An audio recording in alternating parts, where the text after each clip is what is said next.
everyone, welcome to It's Crochet O'Clock. My name is Stephanie and today we're going to be talking about rayon or viscose. Some people know it as viscose, some people know it as rayon, but it's all the same thing. One is just an older word for the exact same thing. We're going to be talking about it today. There's two main categories for man-made fibers. One is fibers that are made from natural products, and that would be rayon or viscose. And the other one is fibers that are completely synthesized from chemical compounds, and that would be something like acrylic. But we're going to be talking about rayon today, or viscose. We're going to be talking about, should it really be considered, a semi-synthetic something or other? It's a crazy process that it goes through, and most people don't know about it, so I hope that you're going to find this video informative, and I hope that you enjoy it and that you learn something. So let's go ahead and get started, but first,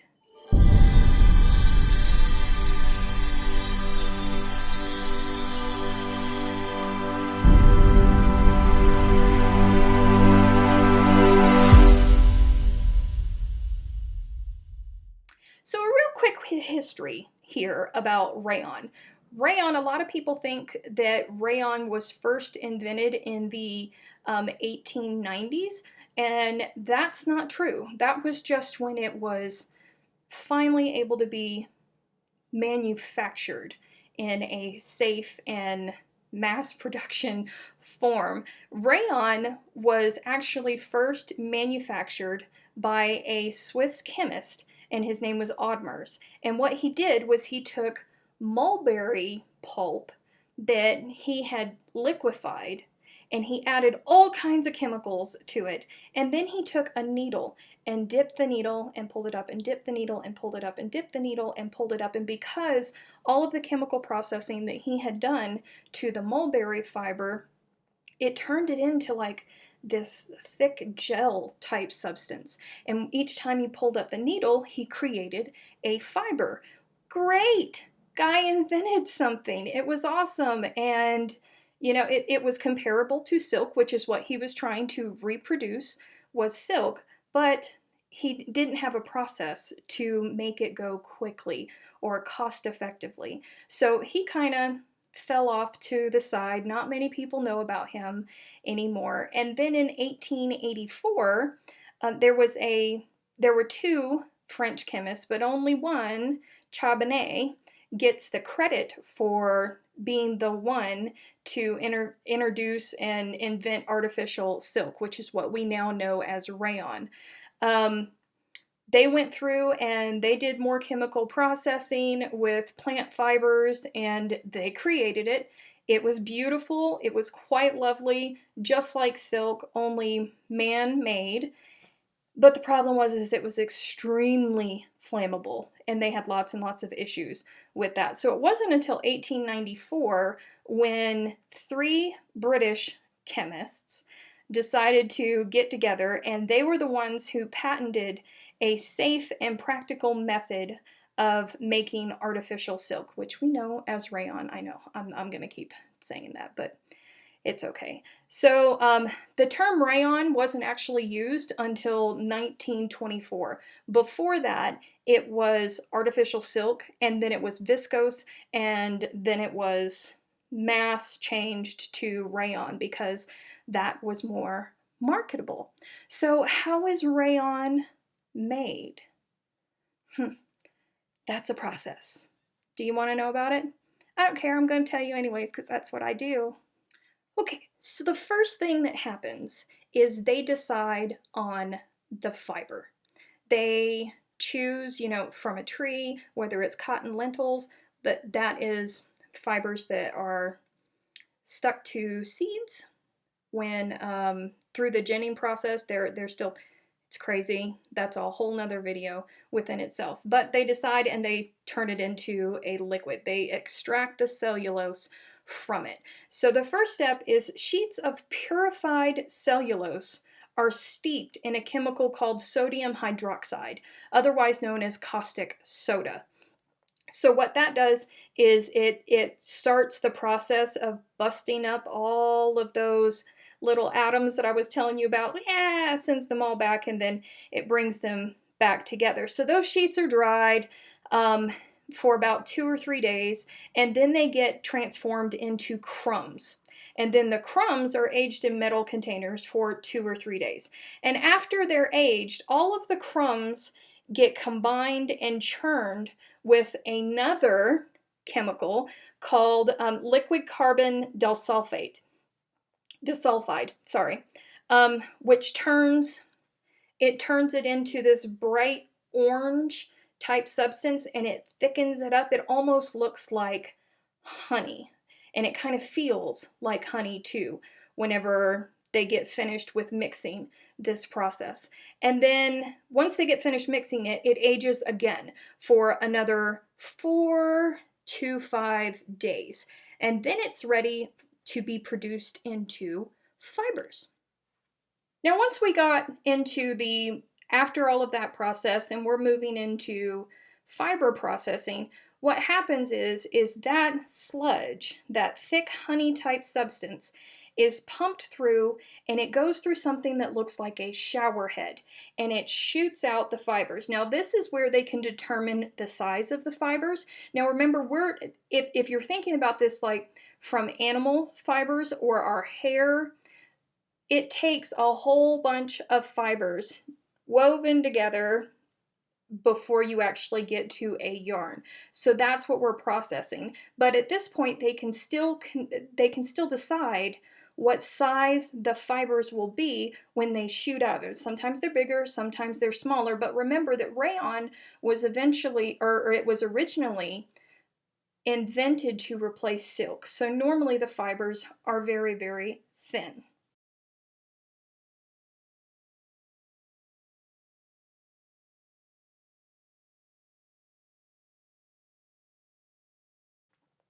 So once it gets passed through all of those, now it's solidified and it's in filaments, and it's known as a regenerated cellulose filament.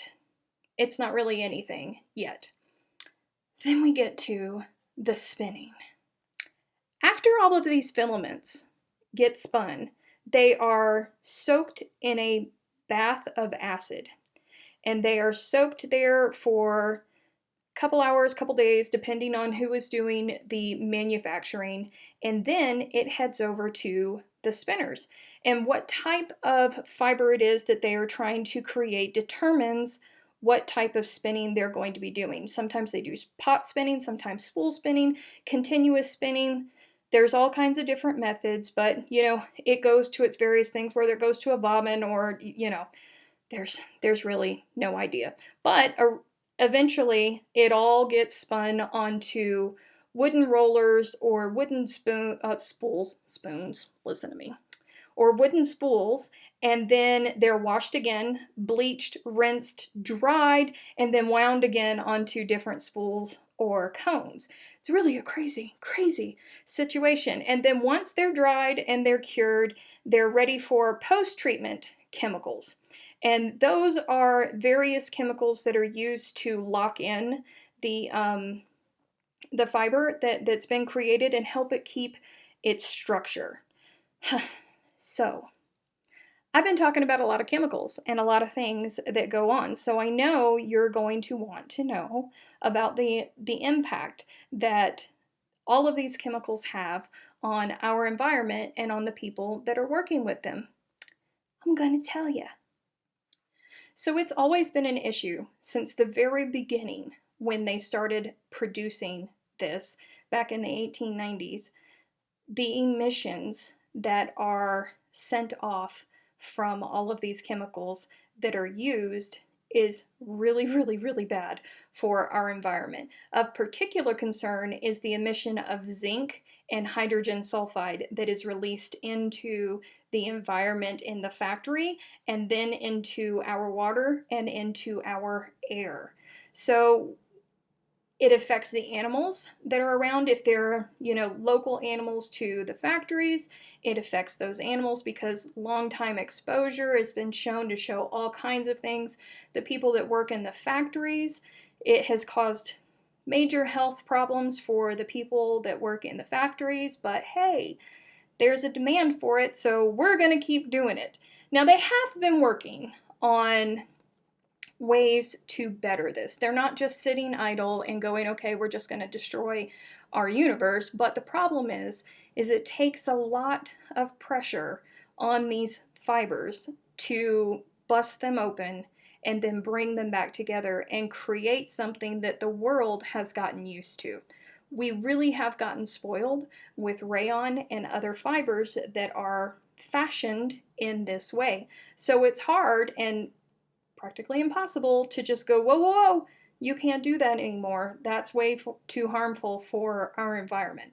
So they're working on it, but it's a slow process because everything so far that they've tried to bust open these, molecules and put them back together is still just as dangerous. So hopefully in the future we will come up with something better.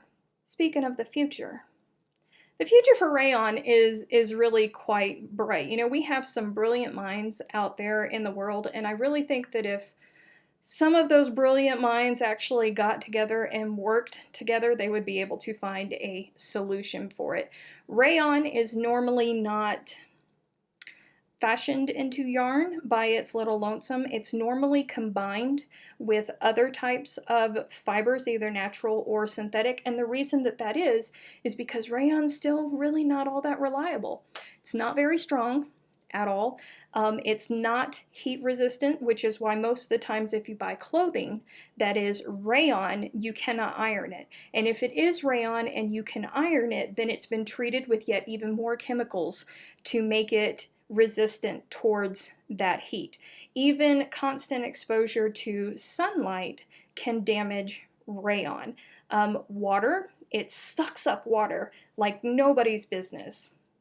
But that also damages it because when it's wet, it is weaker. So it's easier to tear when it's wet. So because of that, most of the time you're never going to see anything 100% rayon. They're always going to mix it with something else. And for us, with our yarn that we use, it's mixed with wool, it's mixed with acrylic, everything.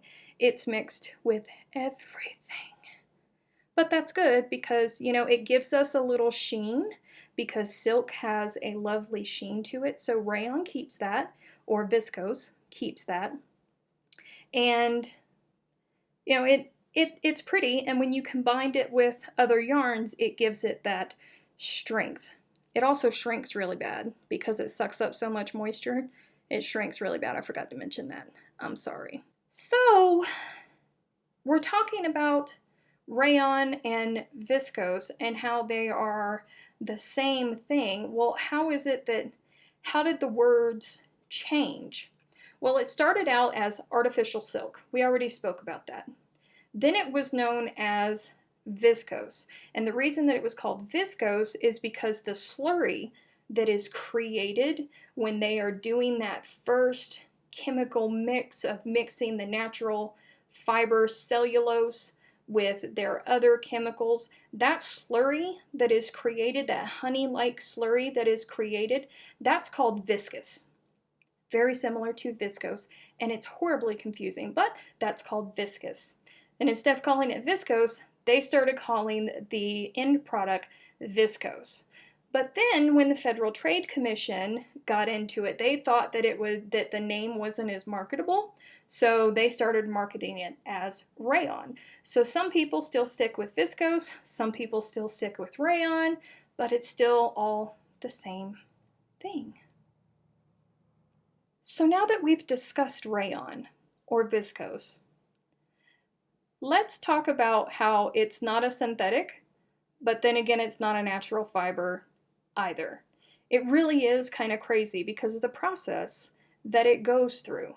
So in order for something to be synthetic, it has to be completely man-made chemicals that have created the end product. That's what synthetic is. So we know that it's not a synthetic material because it starts out as a natural material. But then on the other hand,